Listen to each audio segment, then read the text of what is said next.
Dans cette vidéo, je vais vous présenter les principales modifications de la nouvelle version du référentiel NF Granula.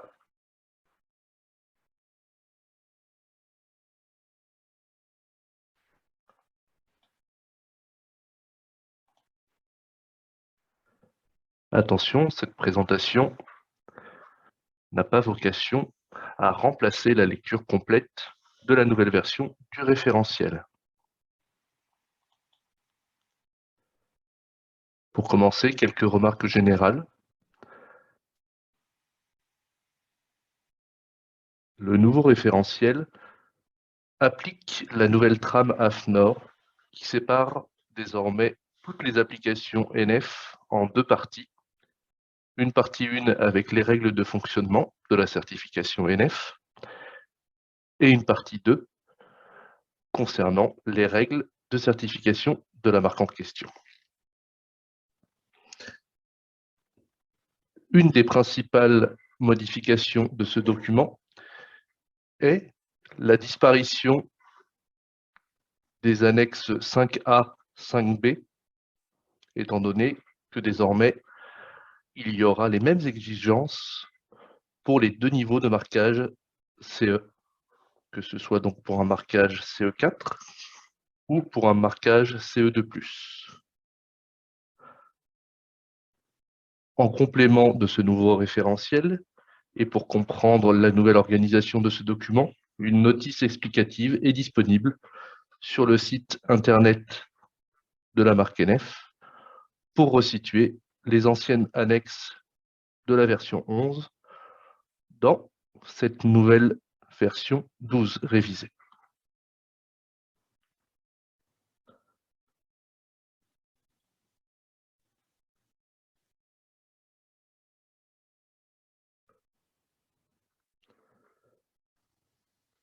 Dans la section A, la principale modification est ajout et modification de définition du lexique.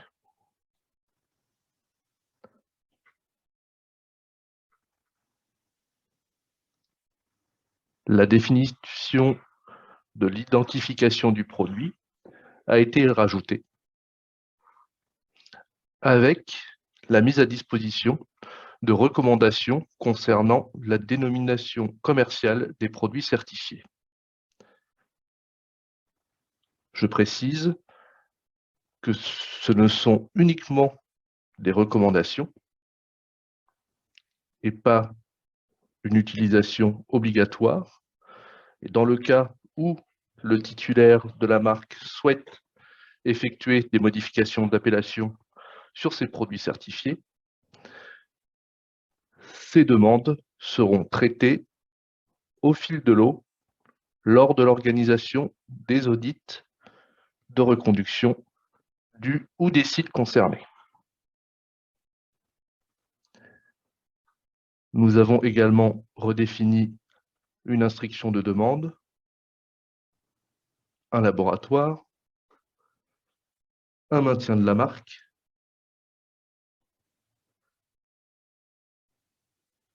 un mandataire, ce que l'on entend par référence commerciale.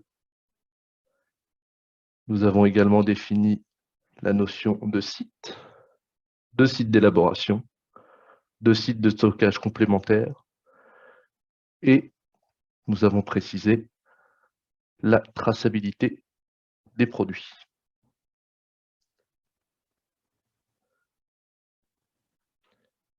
Concernant la section B, plusieurs modifications importantes ont été effectuées sur cette nouvelle version du référentiel.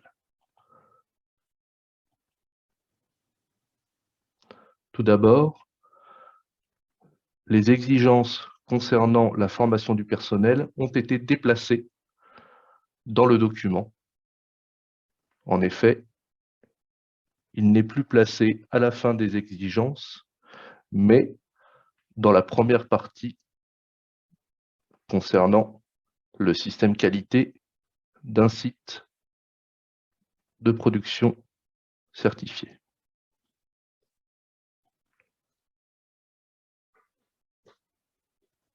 Nous avons également modifié les définitions des dossiers gisements et carrières afin de préciser et de réviser ce que l'on entend par qualification vis-à-vis de l'alcali-réaction.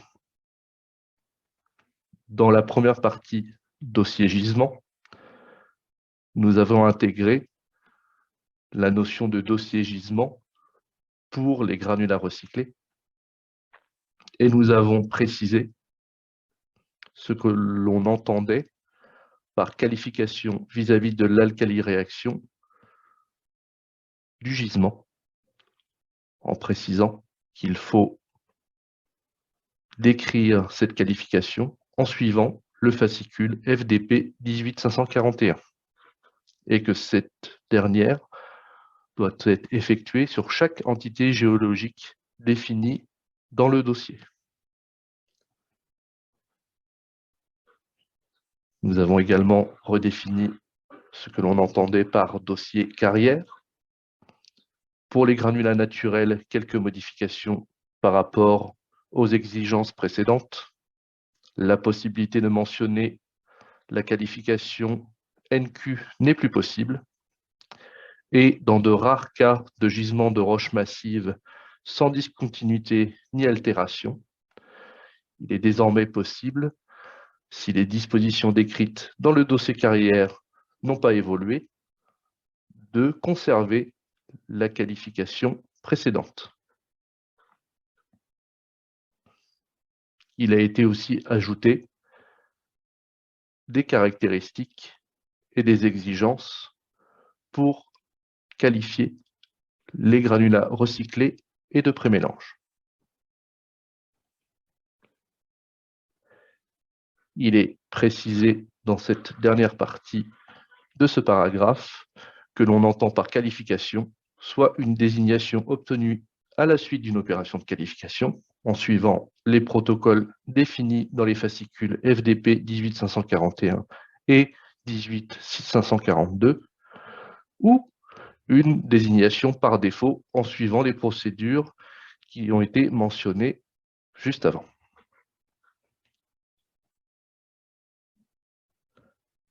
Autre modification importante, nous avons redéfini ce que l'on entend par recomposition. Désormais, un produit recomposé est un produit qui a eu une opération de recomposition sans autre opération d'élaboration postérieure. Il s'agit de la première modification de cette définition. Une seconde modification est sur la méthode de recomposition qui, désormais, peut être réalisée sans automatisation. Attention, une description précise du process et des plages de proportion utilisées dans le cadre de ces recompositions devront être mentionnées dans le dossier élaboration. Les plages de proportion d'une recomposition non automatisée sera à minima prouvée via des pesées.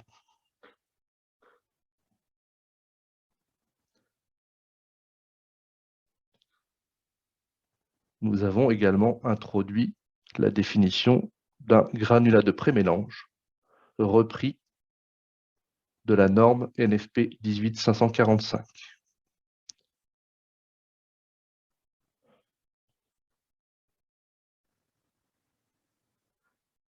Nous avons également modifié les critères de vérification des laboratoires.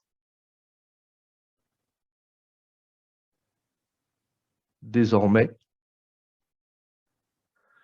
lorsque les essais d'analyse granulométrique de propreté et des sulfates solubles dans l'eau pour les granulats recyclés sont réalisés par plusieurs laboratoires non accrédités ou non agréés sur une période de plus de 2 mois de production, ces laboratoires sont éligibles et devront être audités dans le cadre de l'audit d'admission et des audits de reconduction des sites de production certifiés. Pour les autres essais, éventuellement réalisés par un ou plusieurs autres laboratoires non accrédités ou non agréés. Il ne sera plus exigé automatiquement un audit interne, mais le producteur pourra mettre à disposition de l'auditeur d'autres éléments pour prouver la conformité de la réalisation des essais en question.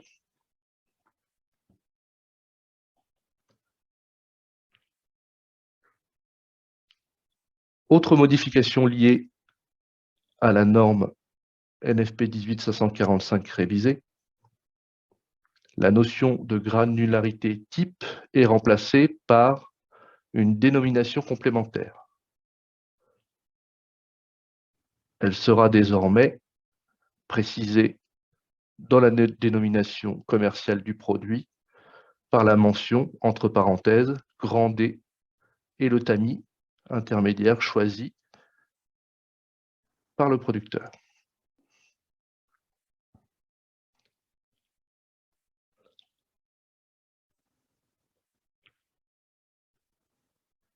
La définition des fiches techniques produits est désormais entièrement intégrée à la norme NFP 18545. Nous rappelons uniquement les indications obligatoires à mentionner sur les FTP des produits certifiés NF Granula et nous reprécisons que la mention des normes européennes de spécification ne doit pas apparaître sur ces fiches techniques.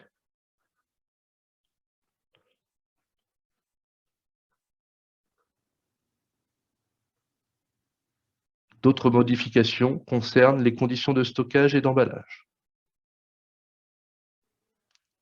Dans la partie manutention, stockage et conditionnement sur son ou ses sites de stockage, il n'y a plus l'exigence d'indiquer les capacités de stockage dans les dispositions du producteur.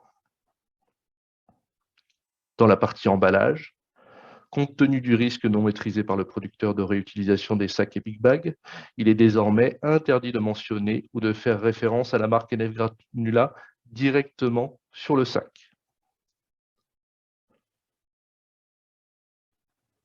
Les informations concernant la certification seront uniquement à mentionner dans les bons de livraison.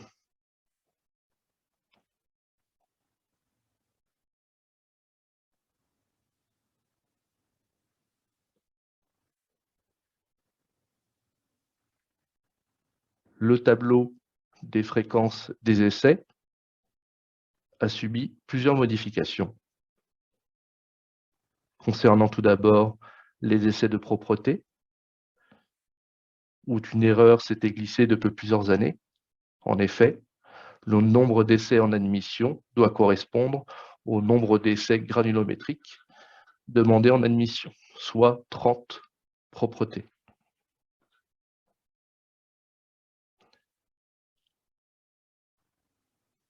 Autre modification importante, les éléments coquillés sont demandés uniquement sur les gravillons marins. On entend par gravillon marin des produits extraits de la mer.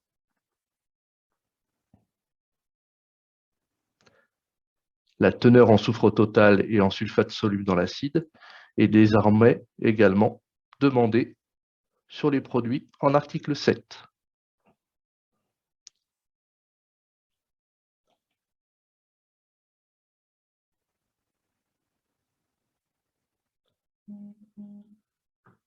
Le taux d'incorporation de granulats recyclés dans un granulat naturel pour faire un granulat de prémélange est demandé 2 fois par semaine ou 1 fois tous les 1000 tonnes pour atteindre 30 essais en admission.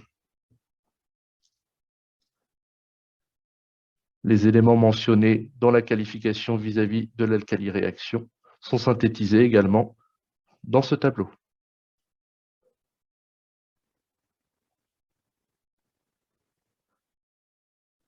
Nous avons également précisé les modalités de marquage NF sur les bons de livraison. il est rappelé que le logo NF peut être remplacé par les lettres N, F et figurer en face du type de granulat certifié.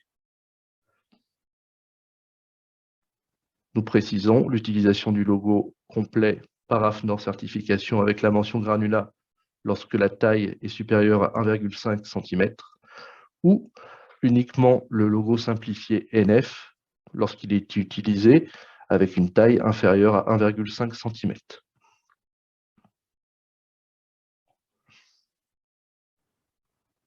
Voici maintenant les modifications de la section C.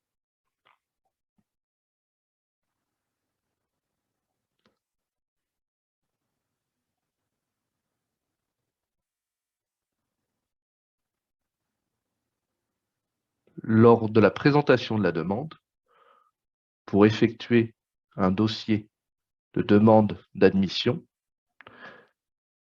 il n'est plus demandé de projet de bon de livraison dans les éléments du dossier technique de demande d'admission. En effet, de nombreux problèmes informatiques ne nous permettent pas de demander ce document.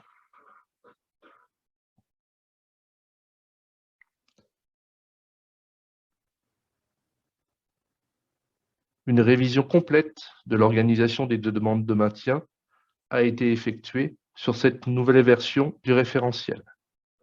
En effet,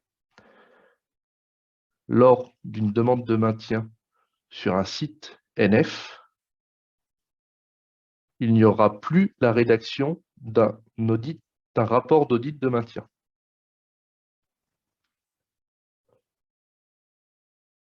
Les informations concernant ce maintien seront uniquement apportées en commentaire du rapport d'audit du site de production concerné. Lorsque ce maintien est demandé sur un site non NF, soit elle concerne la même société et un audit sera effectué tous les 2 ans avec la rédaction d'un rapport d'audit de maintien et un échantillonnage lors de chaque audit, soit cette demande est effectuée par une autre société en accord avec le producteur et un rapport d'audit de maintien sera rédigé chaque année avec un échantillonnage lors de l'organisation de chaque audit.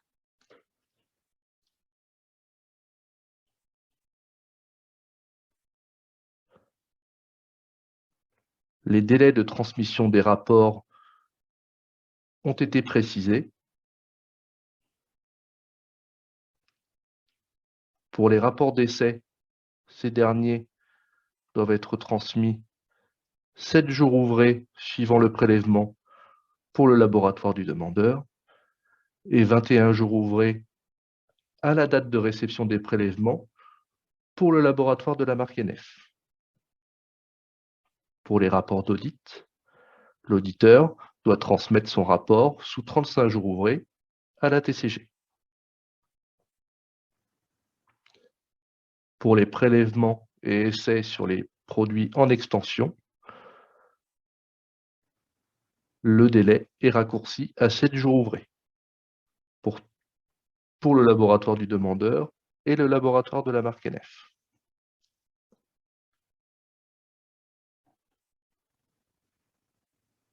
Enfin, une facilitation de la certification de produits en article 9 a été effectuée sur les produits en reconduction et en extension. En effet, nous précisons que dans le cas où un produit est déjà certifié, un seul prélèvement sera réalisé et fera l'objet au minimum des 2 essais contradictoires susmentionnés.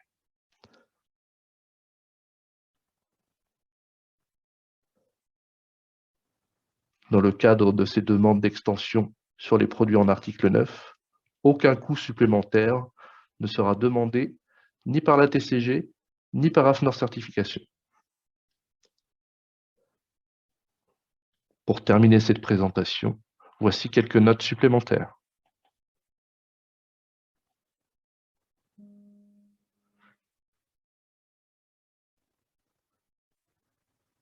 Pour la teneur en soufre, il est à noter qu'il y a une modification du VSI pour le code A dans la norme NFP 18545. Ces modifications de code engendrées seront traitées au fil de l'eau lors des audits de reconduction des sites titulaires de la marque. Il est également précisé par la TCG qu'il n'y aura plus besoin de transmettre les derniers FTP en cours de validité chaque semestre. En effet, les documents seront désormais à envoyer uniquement lors de l'organisation de l'audit de reconduction, lorsque le secrétariat technique vous contacte pour transmettre la mise à jour de votre dossier. Lors de cette demande, à minima, là où les FTP en cours de validité seront demandés, si le producteur souhaite transmettre toutes les fiches techniques produits entre les deux derniers audits de reconduction, il aura la possibilité, bien entendu, de le faire.